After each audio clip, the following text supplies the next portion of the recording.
माझे नाव निलेश आहे. काही दिवसांपूर्वी मी नोकरीसाठी जयपूर शहरात आलो होतो. माझ्यासाठी हे शहर नवीन तर होतंच, पण खूप विचित्रही होते.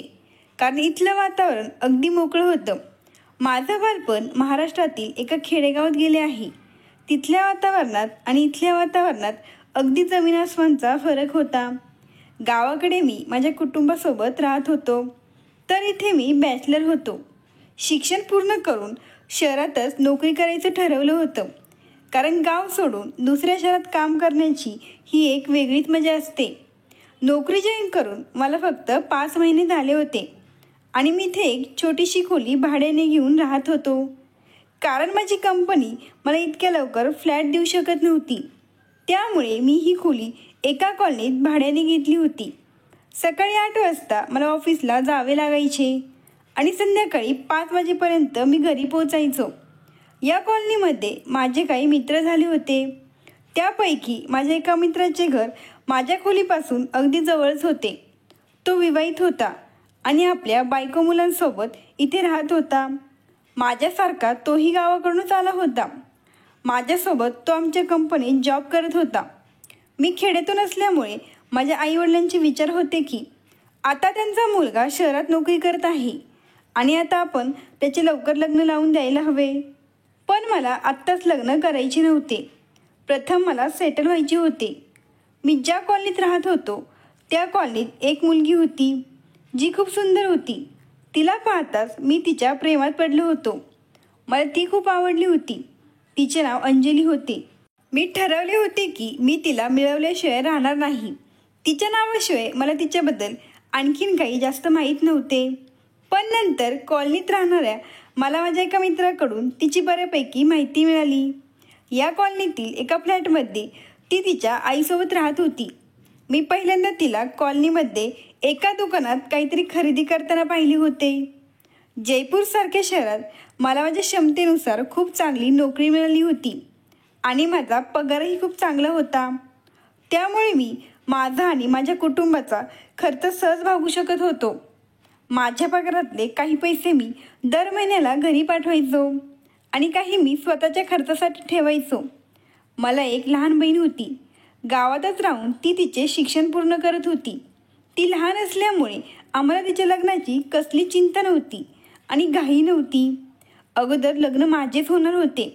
आमच्या घरात लग्नाबद्दल काही बंधन नव्हते. म्हणजे मी माझ्या आवडीच्या मुलीशी लग्न करू शकतो. हळूहळू मी अंजलीशी ओळख वाढवण्याचा प्रयत्न केला. त्यानंतर काही दिवसातच आमची चांगली मैत्री झाली आणि जसजसा वेळ निघून गेला तसतसे आमचे एक मैत्रीपेक्षाही खोल नाते निर्माण झाले. आमचं खूप चांगलं बॉन्डिंग होतं आणि कदाचित आम्ही एकमेकांवर प्रेमसुद्धा करू लागलो होतो. मला माहीत नव्हते की अंजलीसुद्धा इतक्या लवकर माझ्या प्रेमात पडेल. आता आम्हा दोघांना लग्न करायचे होते. माझी खूप इच्छा होती की मी लवकरच अंजलीशी लग्न करावे, कारण तिचे दिवस खूप अडचणीत चालले होते. शहरातील एका मोठ्या हॉटेलमध्ये ती रिसेप्शनिस्टचे काम करत होती. तिच्या घरात ती आणि तिची आई असे त्या दोघीच राहत होत्या. तिची आई नेहमी आजारी असायची. खरं तर या परिस्थितीत अंजलीला कोणाच्या तरी आधाराची नितांत गरज होती आणि मला तिचा आधार व्हायचे होते. अंजली फक्त 24 वर्षांची होती. 2 वर्षांपूर्वी तिच्या आयुष्यात एक वादळ आले ज्याचा तिने कधी विचारही केला नव्हता. खरं तर अंजली विवाहित होती. तिचे पती एका मोठ्या मालवाहू जहाजात इलेक्ट्रिशियनचे काम पाहत होते. अनेकदा त्याला बाहेरच्या देशातही जावे लागायचे. महिन्यातून तो 4 दिवस घरी यायचा. त्यानंतर पुन्हा त्याला त्याच्या ड्युटीवर जावे लागायचे. 2 वर्षांपूर्वी समुद्रात एक मोठे चक्रीवादळ आले. त्यात त्यांचे जहाज भरकटले. ते जहाज evergreen shipping service private limited या कंपनीचे होते. भारतातील मोठमोठ्या कंपन्यांचा माल विदेशात पोहोचवण्याचे काम या कंपनीचे जहाज करत होते. ज्यावेळी समुद्रात मोठे चक्रीवादळ आले होते त्यावेळी हे जहाज इंडिया ते अमेरिका असा प्रवास करत होते. पण अचानक आलेल्या चक्रीवादळात ते महाकाय जहाज भरकटले. समुद्राने त्या जहाजाला आपल्या कवेत घेतले आणि ते समुद्राच्या तळाशी बुडाले.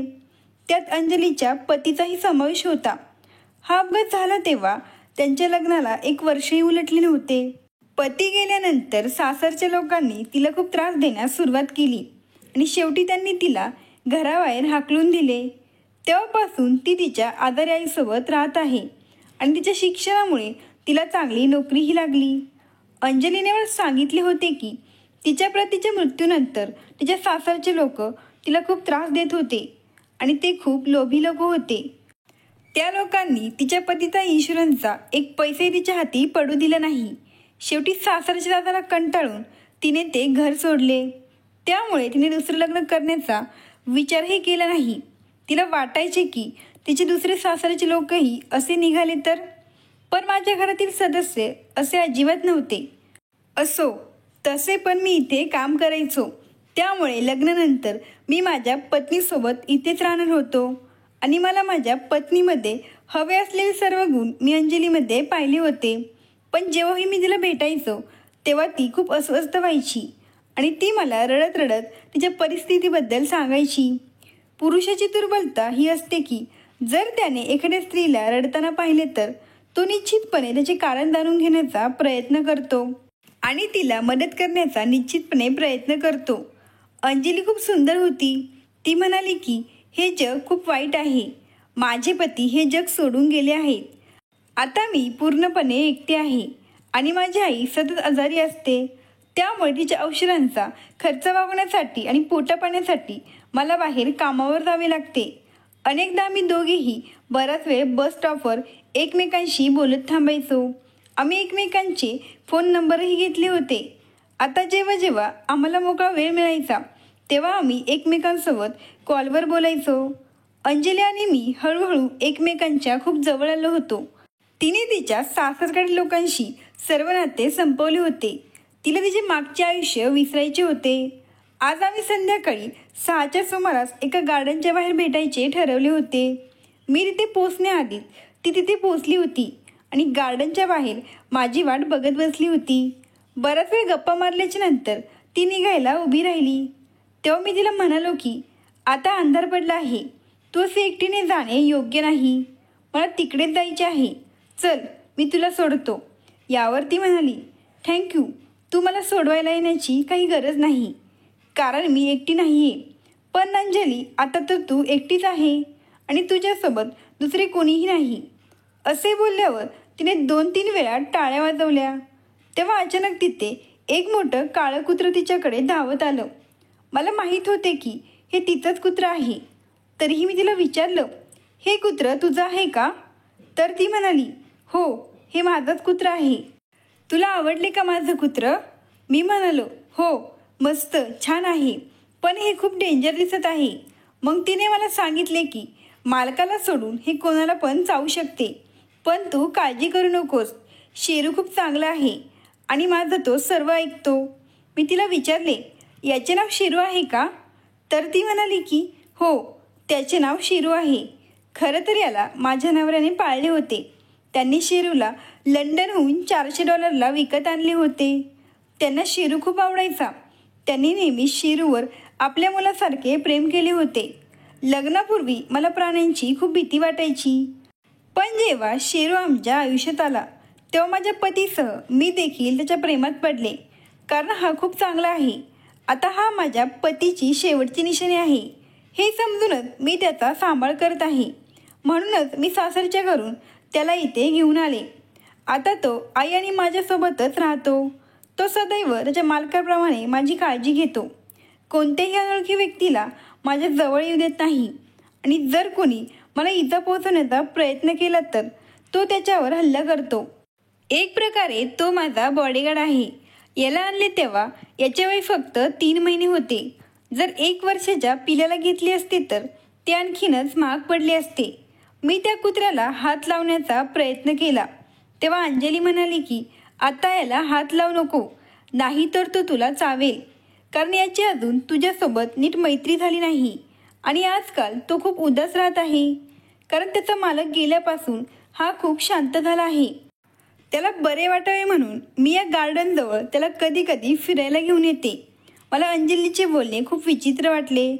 कदाचित ती खूप भावनिक मुलगी असावी. काही वेळाने ती तिथून निघून गेली, पण रात्रभर मी तिचाच विचार करत राहिलो. ती माझ्यावर खूप प्रेम करू लागली होती. आता मी ठरवले होते की लवकरच लग्न करायचं, कारण मला अंजलीचा आदर व्हायचे होते आणि तिची काळजी घ्यायची होती. तिच्या आयुष्याची कथा खूप विचित्र होती. त्या बिचारीला अनेक समस्यांचा सामना करावा लागत होता. आता मी तिला आणखीन दुःखात पाहू शकत नव्हतो. अंजलीबद्दल मी माझ्या आईवडिलांना सांगितले होते आणि त्यांना अंजलीचा फोटोही पाठवला होता. त्यांना अंजली खूप आवडली होती आणि त्यांनी मला अंजलीशी लग्न करण्याची परवानगीसुद्धा दिली होती. माझ्या निवडीवर माझे कुटुंबीय आनंदी होते, पण त्यांच्यापासून मी एक गोष्ट लपवली होती. ते म्हणजे अंजली विवाहित आहे आणि ती आता विधवा आहे. हे मी त्यांना सांगितले नव्हते. कदाचित हे कळल्यावर माझ्या आईवडिलांनी मला अंजलीशी लग्न करून दिले नसते. अंजलीने मला तिच्या पहिल्या पतीबद्दल सांगितले होते. तिचे पहिल्या पतीवर खूप प्रेम होते आणि त्यांनी प्रेमविवाह केला होता. त्याचे नाव विवेक होते आणि तो समुद्रात मोठमोठ्या जहाजांवर इलेक्ट्रिशियनचे काम करायचा. अंजली सांगत होती की माझी निवड खूप चांगली होती. तो माझ्यावर खूप प्रेम करायचा आणि माझी खूप काळजी घ्यायचा. अंजलीसमोर मी हतबल झालो होतो. कदाचित तिच्या प्रेमात मी आंधळा झालो होतो. मी तिला सतत सर्व प्रकारे मदत करण्याचा प्रयत्न करायचो, जेणेकरून मी तिच्यावर माझे चांगले इम्प्रेशन पाडू शकेन आणि तिने आपल्या मेलेल्या नवऱ्याला विसरून माझ्यासोबत तिच्या नवीन आयुष्याची सुरुवात करावी. अंजलीच्या आईनेही आमच्या लग्नाला होकार दिला होता. त्यांच्या लग्नाला काही हरकत नव्हती. उलट त्यांना आनंद या गोष्टीचा होता की त्यांच्या मुलीला एक पदवीधर आणि तिची काळजी घेणारा मुलगा मिळत आहे. त्या म्हणत होत्या की त्यांनी कधी विचारही केला नव्हता की अंजलीचा पती गेल्यानंतर तिची काळजी घेणारा तिला इतका चांगला मुलगा मिळेल. अंजलीच्या आईने पुढच्या आठवड्यातील लग्नाची तारीख काढली होती. मी माझ्या आईवडिलांना आमच्या लग्नाबद्दल सांगितले आणि त्यांना इकडे बोलावले, पण मी गावी यावं आणि तिथेच लग्न करावं अशी त्यांची इच्छा होती. मी माझ्या आईवडिलांचा एकुलता एक मुलगा होतो, म्हणूनच त्यांना माझे लग्न मोठे थाटामाटात करायचं होतं. जेव्हा मी याबद्दल अंजलीला सांगितले तेव्हा तिने स्पष्टपणे नकार दिला आणि ती म्हणाली, निलेश, मला लहानपणापासून शहरातली सवय आहे. आजपर्यंत खेडेगावात मी कधीच गेलेले नाही आणि तिथले वातावरण कसे असेल ते मला माहीत नाही. प्लीज तू तुझ्या आईवडिलांना इकडेच बोलावून घे. मी तिला समजावून सांगितले की माझ्या आईवडिलांच्या आनंदासाठी गावातच सर्वांच्या उपस्थितीत आपले लग्न व्हावे अशी माझीसुद्धा इच्छा आहे, जेणेकरून त्यांचीसुद्धा इच्छा पूर्ण होईल. लग्नाच्या एक आठवड्यानंतर आपण पुन्हा शहरात येऊ. यावर अंजली म्हणाली, प्लीज निलेश, मी तिथे स्वतःला एक आठवड्यासाठी ॲडजस्ट करून घेऊ शकत नाही. तिने गावी येण्यास साफ नकार दिला होता आणि लग्न इथेच होणार असल्याचे सांगितले. या बाबतीत मी माझ्या आईवडिलांना सांगितले. ते सुद्धा माझे काहीच ऐकायला तयार नव्हते. इकडे आड आणि तिकडे वीर अशी माझी अवस्था झाली होती. मनावर दगड ठेवून मी शहरातच अंजलीसोबत कोर्ट मॅरेज केले. त्यामुळे माझे आईवडील माझ्यावर खूप चिडले होते. त्यांना माझा खूप राग आला होता आणि राग का येणार नाही, कारण मी त्यांचा एकुलता एक मुलगा असल्याने मी त्यांच्या सर्व इच्छा उद्ध्वस्त केल्या होत्या. माझ्या धाकट्या बहिणीला माझ्या लग्नात खूप इंटरेस्ट होता. ती बिचारी रडत होती. मी माझ्या कुटुंबासोबत हे चांगले केले नव्हते. आता माझी मनात खूप लाज वाटत होती. त्यानंतर बरेच दिवस उलटून गेले, पण माझ्या घरातील मला कुणीच फोन केला नाही. आमच्या लग्नानंतर अंजलीची आई गावाकडे त्यांच्या मोठ्या भावाकडे राहायला गेली. अंजलीने तिचे सामानही माझ्या खोलीत शिफ्ट केले. लग्नानंतर आमचं आयुष्य खूप चांगलं चाललं होतं. अंजली म्हणाली, मी याचा कधी विचारही केला नव्हता की मला पुन्हा माझ्या आयुष्याचा जोडीदार मिळेल. कदाचित माझं नशीब खूप चांगलं आहे. आमचं आयुष्य असं चाललं होते की जसे काय आम्ही एखाद्या फिल्मचे हिरो हिरोईन्स आहोत. आम्हाला एकमेकांची खूप सवय झाली होती. तिने शिरूलाही तिच्यासोबत आणले होते आणि शिरूसुद्धा छानपैकी माझ्या घरात राहू लागला होता. पण मी सगळ्याच्या विरोधात होतो, कारण मला घरात प्राणी ठेवायला अजिबात आवडत नव्हते आणि हे कुत्रं मला खूप डेंजर वाटत होतं. त्याच्यासाठी मी बाहेर जागा बनवली होती. शेरू माझ्यासोबत काहीसा कम्फर्टेबल तर झाला होता, पण तो जसा अंजलीसोबत राहत होता तसा तो माझ्यासोबत राहत नव्हता. अंजलीने सांगितले की जसे तिचे पहिले पती गेले आहेत तेव्हापासून शेरू खूप दुःखी आहे आणि त्याला माझ्या पतीची खूप आठवण येते. कारण ते त्याचे मालक होते. मी म्हणालो की हो, प्राण्यांनाही फिलिंग असते आणि असे काही प्राणी आहेत ज्यांच्यात अगदी माणसांसारखे फिलिंग असते, जसे की कुत्रा, मांजर यांसारखे प्राणी जे माणसांशी पटकन जोडले जातात. अंजली आणि माझं लग्न होऊन 1च महिना झाला होता. एक दिवस अचानक अंजलीची तब्येत बिघडली. त्यावेळी मी माझ्या ऑफिसमध्ये होतो. मला आमच्या शेजारच्यांनी फोन करून सांगितले की तुमचे कुत्रं खूप जोरजोरात भुंकत आहे. असे वाटते की त्याला खूप भूक लागली असावी किंवा त्याला काही झाले असावे. तुम्ही पटकन घरी या आणि तुमच्या घरात काय झाले आहे ते पहा. त्यानंतर मी अंजलीला फोन करण्याचा प्रयत्न केला, पण तिचा फोन स्विच ऑफ लागत होता. मी ऑफिसमधून लगेच सुट्टी घेऊन घाईघाई घरी आलो आणि घरात शिरताच पाहिले तर माझी पत्नी जमिनीवर बेशुद्ध पडली होती. त्यामुळे शेरू इतका भुंकत होता. मी घाईघाईने अंजलीला एका ॲटोथ हॉस्पिटलमध्ये घेऊन गेलो. त्यानंतर डॉक्टरांनी तिचे चेकअप केले आणि त्यांनी मला खूप चांगली बातमी दिली. त्यांनी सांगितले की तुमची पत्नी गरोदर आहे, पण तिच्या शरीरात रक्त खूपच कमी आहे. त्यामुळे तुम्हाला तिची खूप काळजी घ्यावी लागेल. हे ऐकून मला थोडेसे वाईट वाटले, पण गुड न्यूज माझ्यासाठी खूप आनंदाची गोष्ट होती. मी फोन करून माझ्या आईवडिलांना हे सांगितले. तेव्हा ही बातमी ऐकून त्यांचा रागही थोडा कमी झाला. नाहीतर त्यांना असे वाटत होते की मी शहरातल्या मुलीशी लग्न करून तिकडचा झालो आहे. आमच्या लग्नाला आता 2 महिने झाले होते आणि ही खुशखबरी आम्हाला लवकरच मिळाली होती. या गुड न्यूजमुळे आम्हाला दोघांनाही खूप आनंद झाला होता. जेव्हा मी अंजलीला हॉस्पिटलमधून घरी घेऊन आलो तेव्हा शेरू खूप भुंकत होता. अंजली शेरूकडे बघून म्हणू लागली की आता मी घरी आले आहे, सर्व काही ठीक आहे. मी तिला सांगितले की तू बेशुद्ध पडली होती तेव्हा हा असाच भुंकत होता. मग मला आपल्या शेजारच्यांनी फोन करून याबद्दल सांगितले, म्हणून तर मी घरी आलो. नाहीतर मी एका महत्त्वाच्या मीटिंगसाठी बाहेर जाणार होतो आणि मीटिंगला गेलो असतो तर संध्याकाळीच घरी आलो असतो. तुझं हे कुत्रं खूप चांगलं आहे आणि खरंच तुझी खूप काळजी घेतो. हे ऐकताच अंजलीने शेरूला आपल्या जवळ घेतले आणि त्याला मिठी मारली. मी अंजलीला विचारले, पण शेरू अजूनपर्यंत का भुंकत आहे? तर ती म्हणू लागली की मला सुद्धा काहीच समजत नाहीये. कदाचित त्याला भूक लागली असेल. तिने त्याला खायला दिले, मात्र त्यानंतरही तो तसाच भुंकत होता. आता अंजलीला त्याचा राग आला आणि ती म्हणाली की शेरू, माझी तब्येत खराब आहे, तुला काय हवे आहे? कधी कधी मी पण खूप वैतागून जायचो कारण तो खूप भुंकायचा. एके दिवशी मी माझ्या पत्नीला माझ्या जवळ बसवले आणि तिला म्हणालो, अंजली, मला तुझ्याशी खूप महत्त्वाचे बोलायचे आहे. ती माझ्याकडे लक्ष देऊन पाहू लागली. मी म्हणालो, बघ, आता आपल्या घरी एक लहान मुलंही येणार आहे आणि हा एक प्राणी आहे. याचा काही भरोसा नाही. हा कधी काय करेल ते सांगता येऊ शकत नाही. एकतर घरात लहान मुलं असणार आणि हा पण. त्यामुळे मी खूप टेन्शनमध्ये राहील. मी जेवढा वेळ घराच्या बाहेर राहील तेवढा वेळ माझ्या डोक्याला टेन्शन राहील. जर तू घराच्या कामात व्यस्त असेल आणि त्याने आपल्या मुलाला काही केले तर? अंजलीने माझ्याकडे पाहिलं आणि म्हणाली, नाही निलेश, शेरू तसा अजिबात नाही. तो एक पाळीव कुत्रा आहे.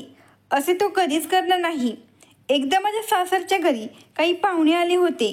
ते जवळपास 7-8 दिवस आमच्या घरी राहिले होते. त्यांच्यासोबत त्यांची लहान मुलंही होती. त्यावेळी शेरूने त्यांना काहीच केले नाही. उलट तो त्यांच्यासोबत खूप छान खेळायचा. पण अंजली, या पाळीव प्राण्यांचा काही भरोसा नसतो आणि हा तुझ्या पोटाकडे बघून खूप भुंकत आहे. कदाचित तो आधीच आपल्या मुलाचा तिरस्कार करू लागला असेल आणि आता तो त्याचा राग व्यक्त करत आहे.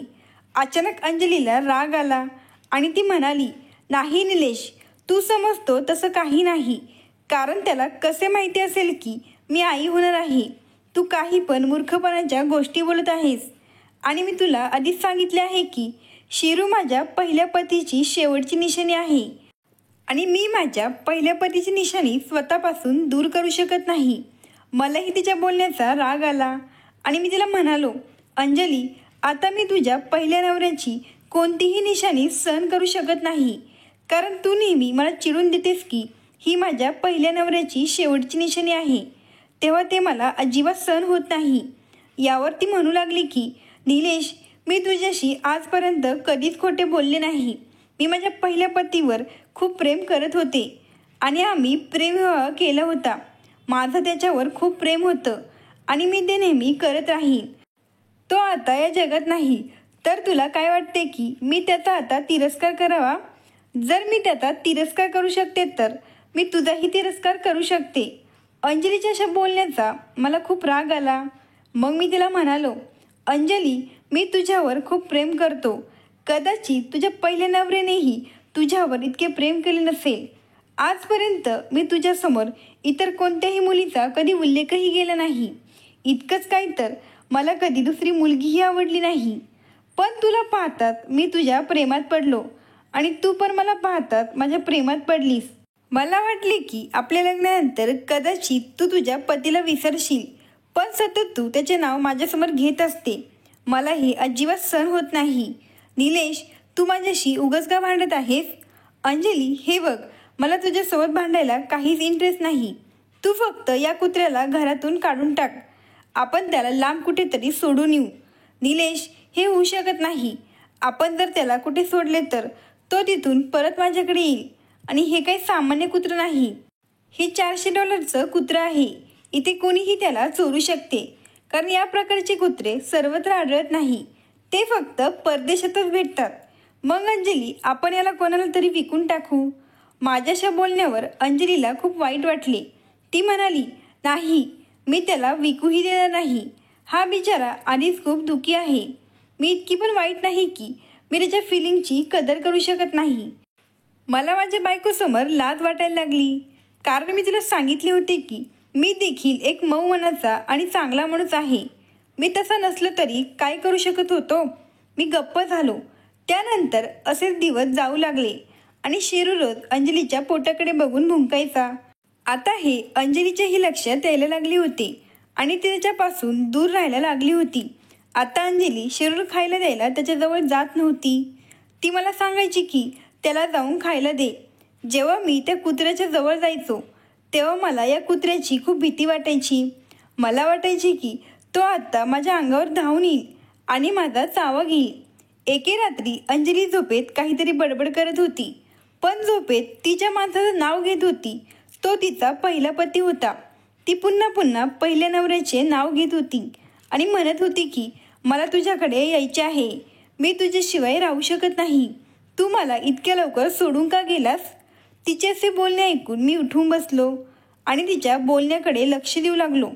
तिचे बोलणे ऐकून मला खूप राग येत होता, कारण कोणताही पती आपल्या पत्नीच्या तोंडून इतर कोणत्याही पुरुषाचे नाव ऐकू शकत नाही. भलेही तो तिचा पहिला पती होता, पण माझ्यासाठी तो दुसरा पुरुष होता. अंजली अजूनही तिच्या पहिल्या पतीवर प्रेम करत होती आणि अजूनही त्याला ती विसरली नव्हती. एक दिवस मी तिला विचारले की तू माझ्याशी लग्न का केले? तर ती मला म्हणाली की कारण तू एक चांगला माणूस आहेस. मी म्हणालो, असे का? मी फक्त एक चांगला माणूस होतो म्हणून तू माझ्याशी लग्न केलेस का? आणि मी तुला आवडलो नव्हतो का? ती म्हणाली, मला तू खूप आवडतोस. शेवटी न आवडण्यासारखे काय आहे? माझ्या वाईट काळात तू मला खूप साथ दिली. जर तू मला भेटला नसता तर मी माझ्या पतीच्या दुःखात मेले असते.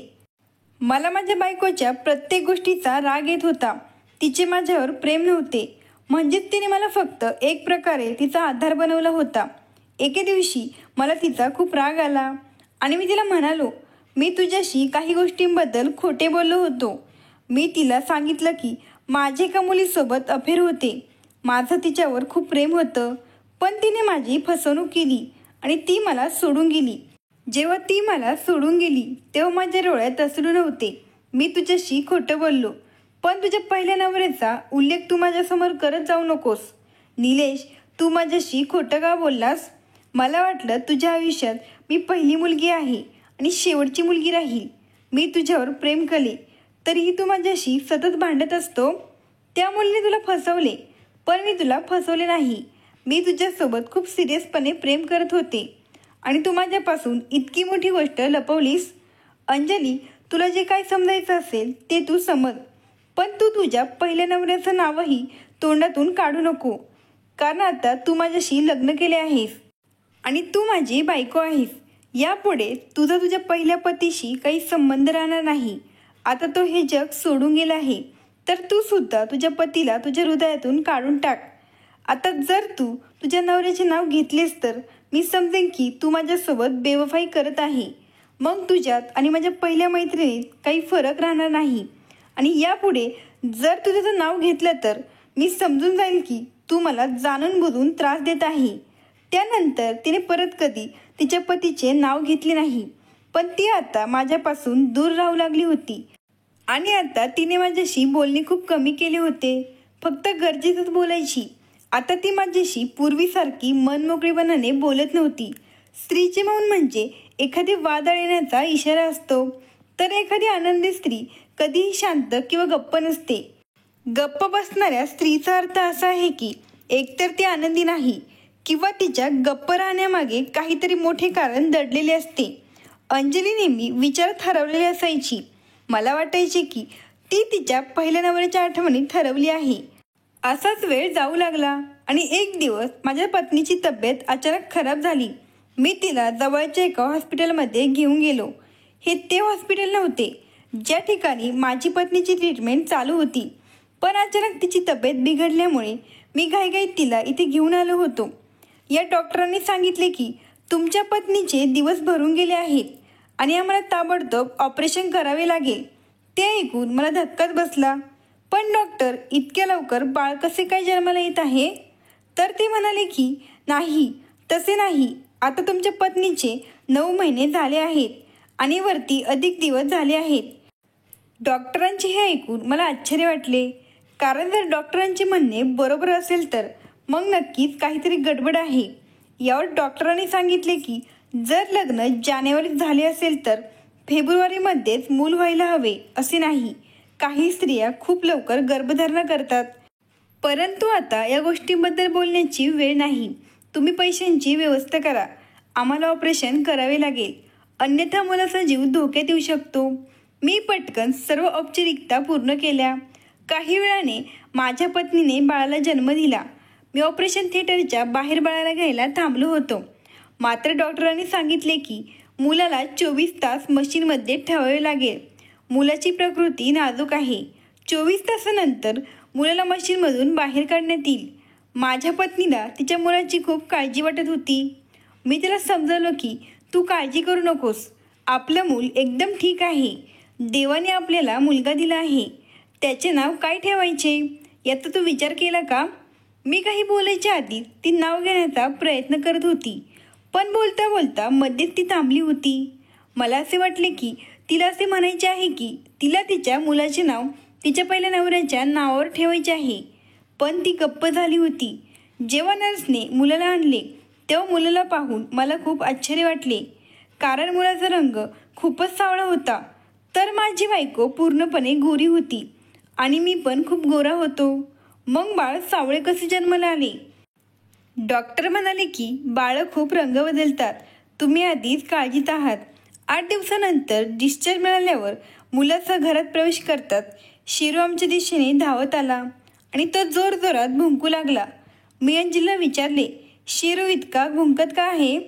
बाळाला कोणत्याही प्रकारचे नुकसान होऊ नये म्हणून त्याला बाळापासून दूर ठेवू. मला काळजी वाटायला लागली होती. पण हे ऐकून अंजली हसायला लागली आणि म्हणाली, त्याला आनंद होत आहे आणि आज बऱ्याच दिवसांनी मी त्याला इतके आनंदी पाहत आहे. जेव्हा माझे पती घरी यायचे तेव्हा शिरू अशाच उड्या मारायचा आणि आज बाळाला पाहिल्यापासून तो उड्या मारून मोठमोठ्याने भुंकून आनंद व्यक्त करत आहे. माझी पत्नी शेरूकडे बघून विचित्र हावभाव करत होती. मी त्या दोघांकडे पाहू लागलो. ती शेरूकडे बघून हावभाव करत कोणत्या प्रकारची गोष्ट बोलत आहे ते मला समजत नव्हते आणि मी विचार करत होतो की मला माझ्या मुलाबद्दल काही आत्मीयता का वाटत नाही. कधी कधी असे होते की पुरुषांना लहान मुलांबद्दल फारसे प्रेम नसते, पण जेव्हा ते थोडे मोठे होतात, बोबडे बोलू लागतात, तेव्हा आपण त्यांच्या प्रेमात पडू लागतो. पण मला या मुलाबद्दल अजिबात आत्मीयता वाटत नव्हती. तसे माझ्यात पितृत्वाची भावनाही नव्हती. हे माझे पहिले अपत्य होते.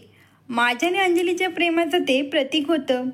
तरीसुद्धा मला त्याच्याबद्दल आपलेपणा जाणवत नव्हता. माझी पत्नी खूप आनंदी होती. तिने अद्याप या मुलाचे नाव ठेवले नव्हते. मी तिला एक दिवस पुन्हा विचारले, मुलाचे नाव काय ठेवायचे? यावरती काहीच बोलली नाही.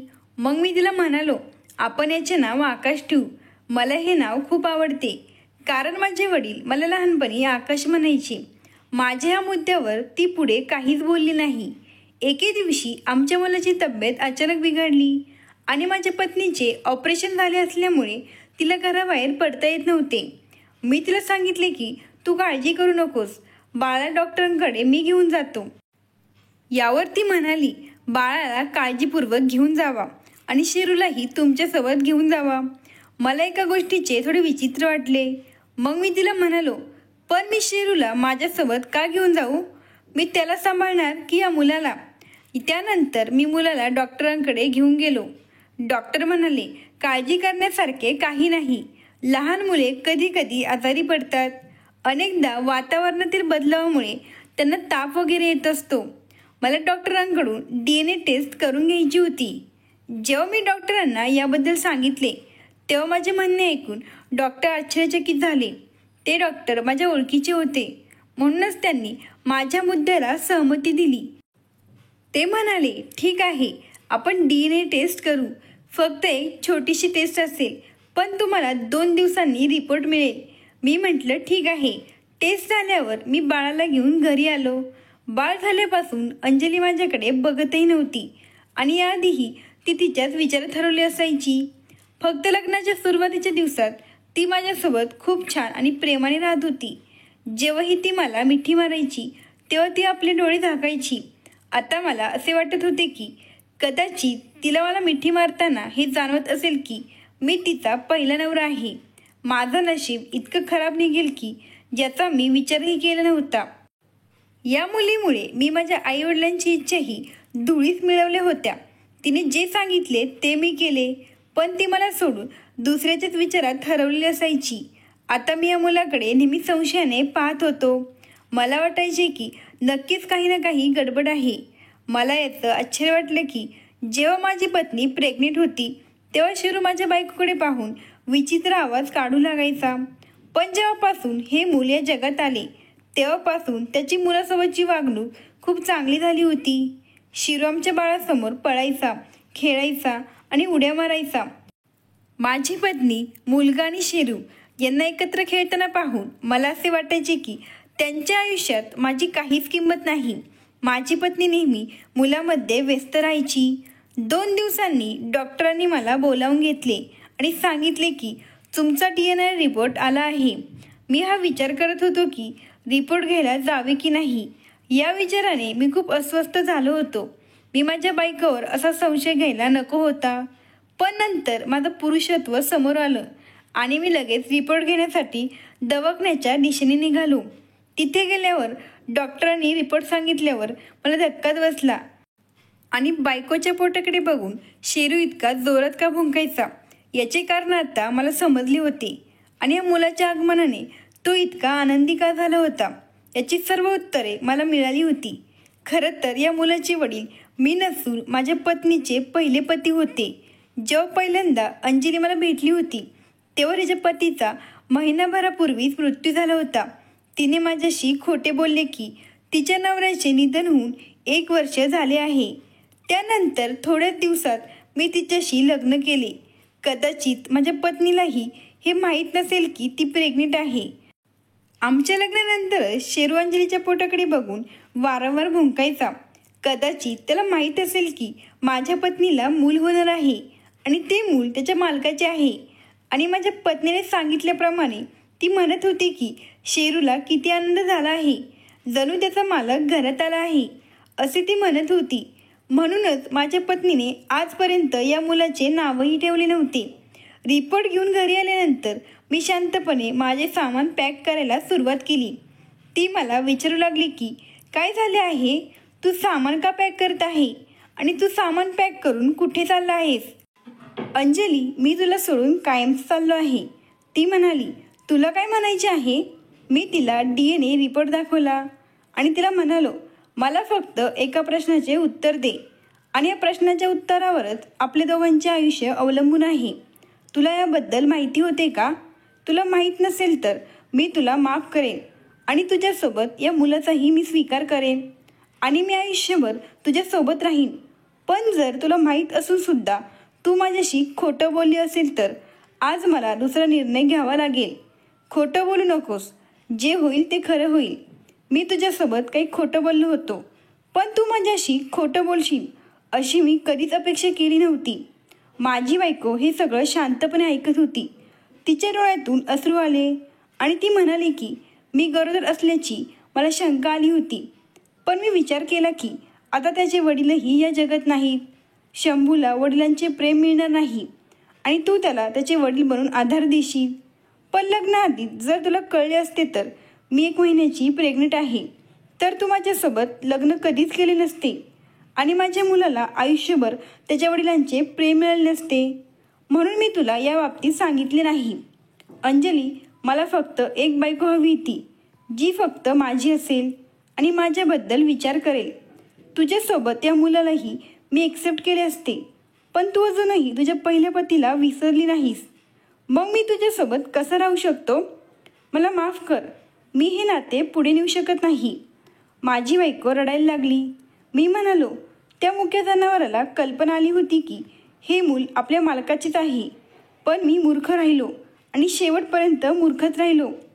जर मी बाळाची DNA टेस्ट केली नसती तर कदाचित तू मला आयुष्यभर मूर्ख बनवले असते. माझी बायको माझ्या पायापाशी बसून रडत होती. मी अस्वस्थ झालो आणि जड मनाने सामान पॅक करून घराबाहेर पडलो. आज मला शहरातून माझ्या गावात येऊन 4 महिने झाले होते. मी पुन्हा शहरात गेलो नाही, कारण मला माहीत आहे की मी तिथे गेलो तर मला माझ्या पत्नीची आठवण येईल. तिने माझी फसवणूक केली होती. मी गावी माझ्या आईवडिलांकडे आलो आणि त्यांची माफी मागितली. मी त्यांना दुखवले होते. कदाचित त्यामुळेच माझ्या बाबतीत असे घडले असावे. माझी पत्नी कशी जगत आहे हे मला माहीत नाही. मी तिला तिच्या परिस्थितीत सोडले. त्यानंतर मी शहरातील एका ओळखीच्या वकिलामार्फत माझ्या पत्नीला घटस्फोट दिला.